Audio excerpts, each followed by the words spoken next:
নমস্কার বন্ধুরা, আমি শর্মিলা। আজ আমি কোনো গান নয়, আজ আমি আমার নিজের লেখা একটি কবিতা নিয়ে আপনাদের সামনে হাজির হয়েছি। আপনারা এতদিনে নিশ্চয়ই জেনে গেছেন যে আমার চ্যানেলের নাম সুরে ছন্দে শর্মিলা।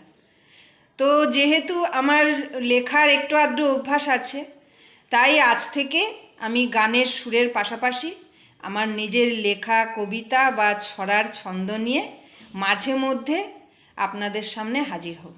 সামান্য হলেও আপনাদের আনন্দ দেওয়ার চেষ্টা করব। তাহলে শুরু করি। কবিতার নাম 50 পেরিয়ে। 50 পেরিয়েছে বলে কি কোনো শখ থাকতে নেই?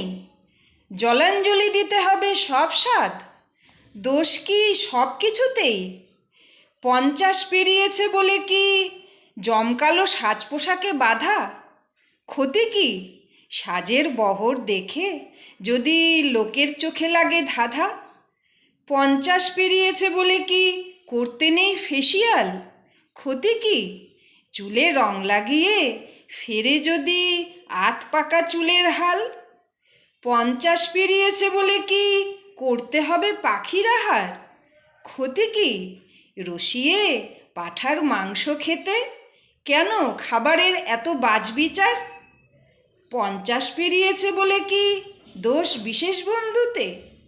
ক্ষতি কি মাঝে মধ্যে তার সাথে চায়ের আড্ডায় যেতে? 50 পেরিয়েছে বলে কি যাবে না পছন্দের ফিল্ম দেখা? ক্ষতি কি ডবল শো দেখতে, যদি তা থেকে কিছু যায় শেখা?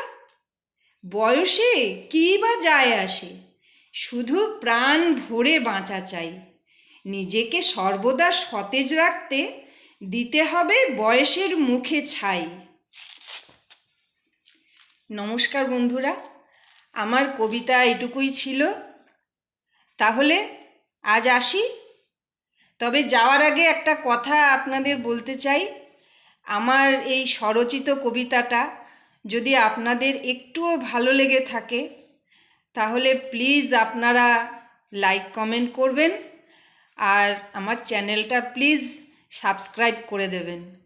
তাহলে আমি আগামীতে আমার এই কবিতা বা গান যাই হোক, এগুলো আমি আপনাদের সামনে তুলে ধরার জন্য অনেক আগ্রহ পাব। তাহলে বন্ধুরা আজ আসি।